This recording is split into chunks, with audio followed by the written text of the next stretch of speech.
വചനയാത്ര ലേവ്യ 10-ാം അധ്യായം. നാദാബും അബിഹുവും. അഹറോന്റെ പുത്രന്മാരായ നാദാബും അബിഹുവും തങ്ങളുടെ ധൂപശകലങ്ങളെടുത്ത് തീ കൊളുത്തി അതിൽ കുന്തിരുക്കമിട്ട് കർത്താവിന്റെ മുൻപിൽ അർപ്പിച്ചു. അവിടുന്ന് കൽപ്പിച്ചിട്ടില്ലായകയാൽ ആ അഗ്നി അവിശുദ്ധമായിരുന്നു. അതിനാൽ കർത്താവിന്റെ സന്നിധിയിൽ നിന്ന് അഗ്നി ഇറങ്ങി വന്ന് അവരെ വിഴുങ്ങി. അവർ അവിടുത്തെ മുൻപിൽ വെച്ച് മരിച്ചു. അപ്പോൾ മോശ അഹറോനോട് പറഞ്ഞു, കർത്താവ് അരുളി ചെയ്തിരിക്കുന്നു, എന്നെ സമീപിക്കുന്നവർക്ക് ഞാൻ പരിശുദ്ധനാണെന്ന് നീ കാണിച്ചു കൊടുക്കും. എല്ലാ ജനങ്ങളുടെയും മുമ്പിൽ എൻ്റെ മഹത്വം ഞാൻ വെളിപ്പെടുത്തും. അഹറോൻ നിശബ്ദനായിരുന്നു. മോശ അഹറോന്റെ പിതൃ സഹോദരനായ ഉസിയേലിന്റെ പുത്രന്മാരായ മിഷായേലിനെയും എൽസഫാനെയും വിളിച്ചു പറഞ്ഞു, വന്ന് നിങ്ങളുടെ സഹോദരന്മാരെ കൂടാരത്തിന് മുൻപിൽ നിന്ന് പാളയത്തിന് വെളിയിൽ കൊണ്ടുപോകുവിൻ. മോശ പറഞ്ഞതുപോലെ അവർ ചെന്ന് അവരെ കുപ്പായങ്ങളോടുകൂടെ എടുത്ത് പാളയത്തിന് പുറത്തു കൊണ്ടുപോയി.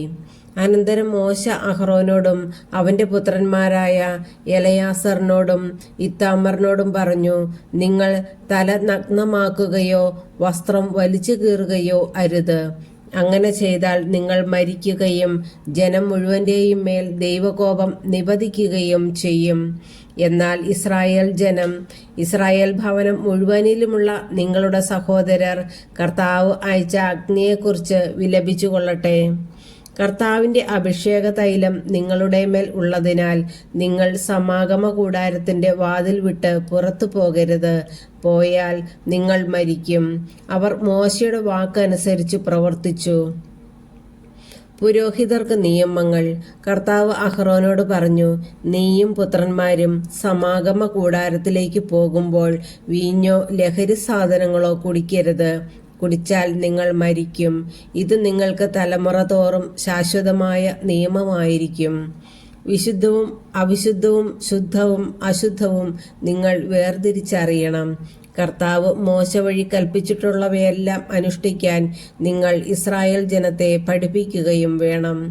മോശ അഹറോനോടും അവന്റെ ശേഷിച്ച 2 മക്കളായ എലയാസറിനോടും ഇത്താമറിനോടും പറഞ്ഞു, കർത്താവിന് സമർപ്പിച്ച ധാന്യബലിയിൽ നിന്ന് അഗ്നിയിൽ ദഹിപ്പിച്ചതിനു ശേഷമുള്ള ഭാഗമെടുത്ത് ബലിപീഠത്തിന് സമീപം വച്ച് പുളിപ്പ് ചേർക്കാതെ ഭക്ഷിക്കുക. എന്തെന്നാൽ അത് അതിവിശുദ്ധമാണ്. നിങ്ങൾ അത് വിശുദ്ധ സ്ഥലത്ത് വെച്ച് ഭക്ഷിക്കണം. കാരണം അത് കർത്താവിന്റെ ദഹനബലികളിൽ നിന്ന് നിനക്കും നിന്റെ പുത്രന്മാർക്കും ഉള്ള അവകാശമാണ്.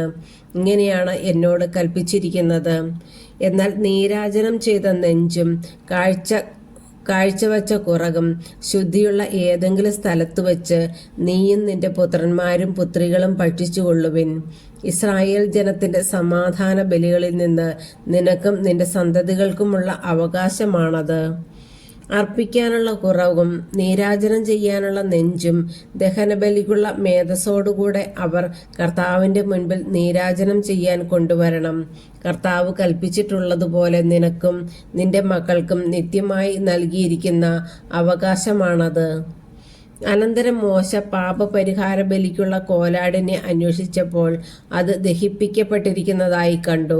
അവൻ അഹ്റോന്റെ ശേഷിച്ച പുത്രന്മാരായ എലയാസറിനോടും ഇത്താമറിനോടും കോപത്തോടെ പറഞ്ഞു, നിങ്ങൾ എന്തുകൊണ്ട് പാപപരിഹാര ബലി വിശുദ്ധ സ്ഥലത്ത് വെച്ച് ഭക്ഷിച്ചില്ല?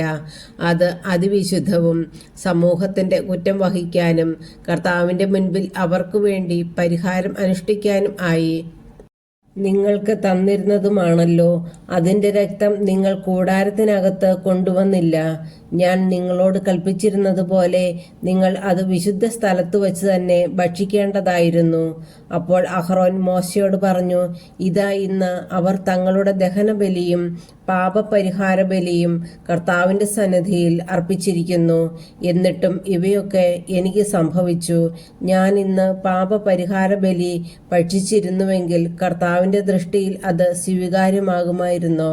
അത് കേട്ടപ്പോൾ മോശയ്ക്ക് തൃപ്തിയായി.